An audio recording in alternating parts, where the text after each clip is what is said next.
I don't believe that.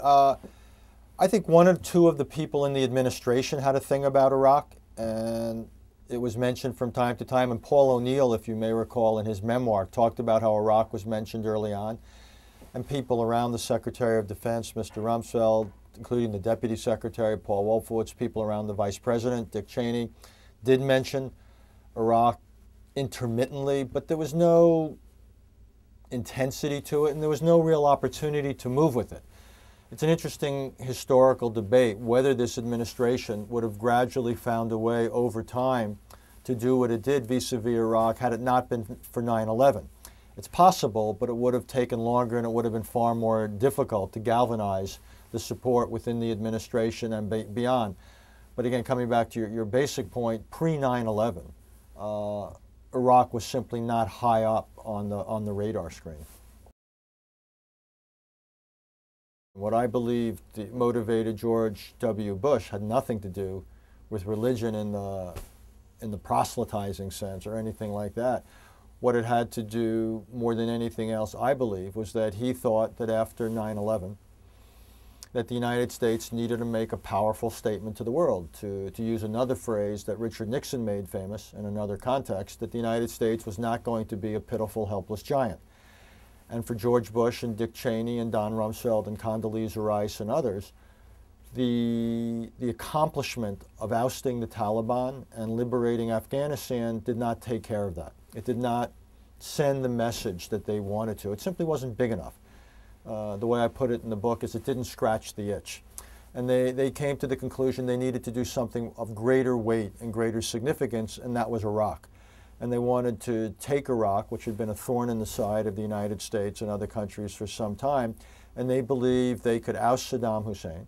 They believed they could transform Iraq into a functioning democracy, and they thought by so doing so, they would not only send a powerful message to the world that the United States was not to be trifled with, but that they could then use Iraq as a model that would then go on to lead to political change throughout the Middle East. That essentially this would become a transforming historical event and ultimately development. That's what this was about.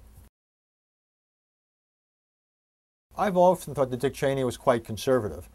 People forget that because he's such a moderate man in his manner and in the way in his bearing and the way he conducts himself.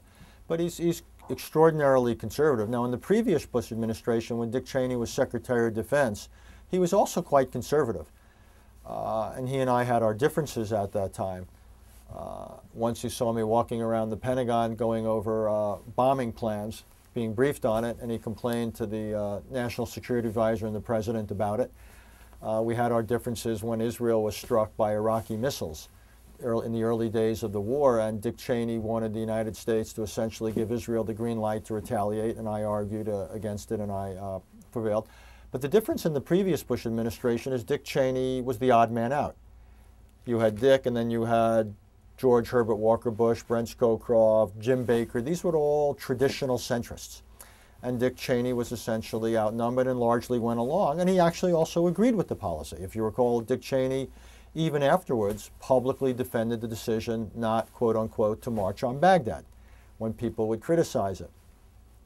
Dick Cheney in this administration, rather than being the outlier, was very much at the core, along with Don Rumsfeld, Condoleezza Rice, and George Bush. And it was Colin Powell, my boss, who was the outlier. So I believe that Dick Cheney was in a position where he could put forward his more conservative views, and rather than being isolated, he was then right in the center of decision-making. And again, as I said, after 9/11, his boss, the president, wanted to do bold things. So Iraq was, the idea of putting Iraq at the top of the American foreign policy agenda was something that Bush was very open to, because Bush was looking to do something big and bold, and Iraq seemed to present to him and others the best option for so doing.